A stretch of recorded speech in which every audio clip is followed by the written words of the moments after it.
Hey everyone, happy Sunday to all of you. I know it has been a very different and difficult week for all of us. Before I proceed with my video, I would like to thank all the frontliners that have been fighting COVID-19 for their nation.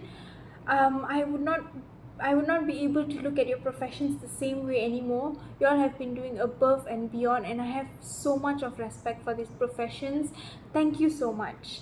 However, this video is for the different heroes who are actually sitting at home, who are really practicing social distancing and self-isolation at this time. And I know there are posts going around saying that to save the nation, all you have to do is to sit on your couch and watch TV. And how hard can that be? But I know for many of us that is definitely not simple. So I just want to share that it is absolutely okay to feel abnormal to be sitting at home, and especially for those who have had busy schedules, classes, gym routines. It is really not easy to just sit at home and do nothing. I know, like most of us who have had busy schedules, we have always dreamt for that one day that we can just sit at home and do nothing. And now when we have days to do that, we seem to not like it, and most of us are starting to feel like, what is happening, why am I not liking home time? But I want you to know that it's totally normal to feel not okay, because it's something totally different. It's out of your schedules, it's out of your routine, and eventually if you don't keep going, it can take a toll on your mental health. So through this video, I just want to share a few things that kept me going for the week so that I don't lose my mind. So yeah, here we go. The first thing I did was I actually made my own creamy cappuccino. So there was a motive behind this. I always wanted to make my own coffee because I spend too much of money on coffee outside, because I am a coffee addict. The only way I can start functioning and actually doing work well is if I have a coffee next to me. So a lot of money spent on coffee, and then I also know that it's very unhealthy to have the amount of sugar and milk that is in all the coffees outside there. I usually drink with milk and sugar, so it's becoming very unhealthy.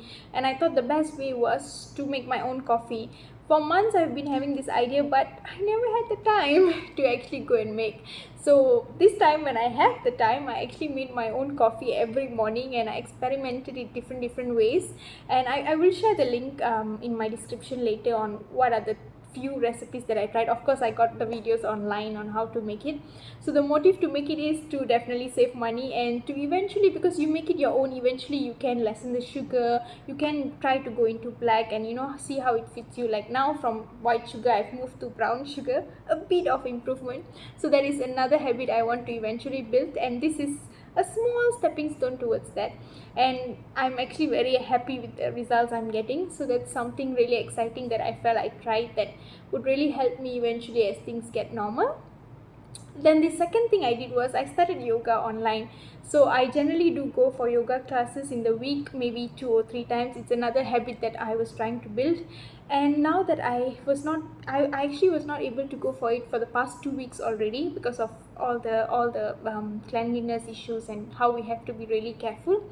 And it just feels abnormal to me. So I started googling for online simple yoga. So I'm a total beginner in yoga classes, and I can't do the extreme poses. So I started looking for simple yogas that I usually do in my class to practice now at home. And I did find some really good ones, which are also videos I will share again in my description if you want to have a look. So another thing that kept me sane, kept me going, and kept me towards my goal was these yoga videos. Okay, so those two. And then the other thing I did was to declutter my cupboard. So my cupboard has been in a mess too. I think most of us, that's the first thing we'll think, right? If we're sitting at home, okay, it's time to clean the room and time to clean the cupboard. So that's what I did. I totally separated my clothes. Some of them are going for donation, some of them I'm going to sell online. So I love to make these different looks with dressing up. And I'm going to get this little doll where I can put the clothes up and display them online and start selling. So I've only separated them now.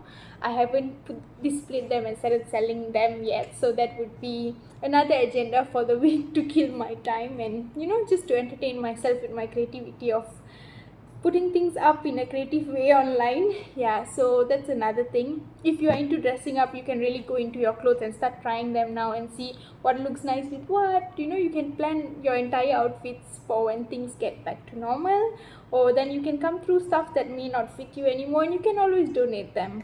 So few things you can look at.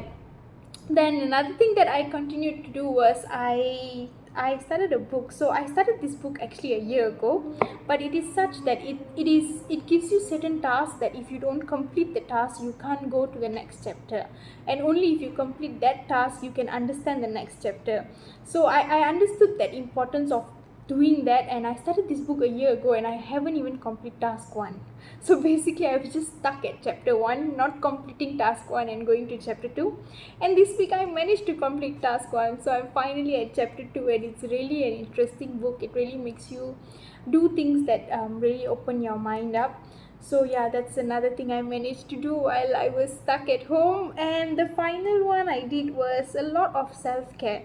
So I have my daily routine of how I take care of my face and my hair and all that, but there's a lot of other additional things stuck in the cupboard. Different masks for my hair, different masks for my face, curlers, and all kind of things that I don't really use, and I don't really know how to use. So I started googling. Okay, so I got a new curler sometime back, started learning how to use it online, and started getting better at it. I hope so I'll keep getting better at it. So just look back at your cupboards of things that you haven't used, and start using them, start seeing how they affect you, start learning how to use them. That's another thing you can do. And finally, I want to speak about YouTube. So I think for many years of my life, I've learned everything from YouTube. How to bake, how to cook. Not really, I'm not really a cooking person, but I'm trying to learn now. Just managed to learn how to do a fried egg. Okay, don't judge me. But yes, so baking, I love baking. I've learned how to make tarts, muffins, all kind of things just through YouTube. I've learned how to pick up a habit, how to curl my hair, how to write, how to everything, how to motivate myself. Everything I've learned on YouTube. So I just want to share that YouTube is a platform that you can go and learn a lot of things. Just type what you want to learn, if it's cooking, making something, or anything even, or you can just go on Google and get all kind of videos. Like my coffee video was one from Facebook, so you can get all these videos online and get different ideas on what to do. I know I've shared mostly for girls. For the guys, I have no idea what would guys do while they're at home. Maybe you could find different ways how to style your beard as it grows. It's everything online. Just go on YouTube, pick something that you want to learn and learn it. Whatever I'm doing are all ideas from online platform, and I think that's the best way you can entertain yourself. And another thing I wanted to share is that if in my video anything that I've done does not relate to you and it's not something you want to do, what you can do is you can sit down with yourself and think of what your long-term goals are, and try to backtrack them and see what are the steps you need to take, and try making the steps now that you're free. It's the best way to start a goal that you have been working on. And if most of your goals require, all the steps require you to get out of the house, and you can't do it at home, then try to look at things that you enjoy doing. Like for me, I always used to enjoy doing creating different stuff. I used to buy this dream catcher, something in typo where you buy something and then you follow it and build it like a dream catcher and all that, but I'm really not good at it, but it just takes my creative side out. So another mission I'm going on this today and tomorrow is to decorate my mask, my mask. I'm going to go and decorate it with all the laces and stones I have. So look at things that make you happy, that take your creative side out, that you have been doing when you were younger and you've just never had time to do it again. If it's something that you can sit at home and do, it's a good time to pick up. Even if it's coloring a book, baking, dressing up. For those who love dressing up, it's time. Make yourself up, try different makeup looks, try different outfits. You don't have to go out, but you can take some really cute pictures and post online. Doesn't matter. So yeah, look for goals that will work for you, and look for things that will make you happy. It's the best time to connect with yourself now. Don't drive yourself insane. Okay, I'll see you tomorrow with my morning pages review as usual. Have a good week, all of you. Stay safe, stay indoors, and again, for all those who are fighting for us, thank you so much. Bye.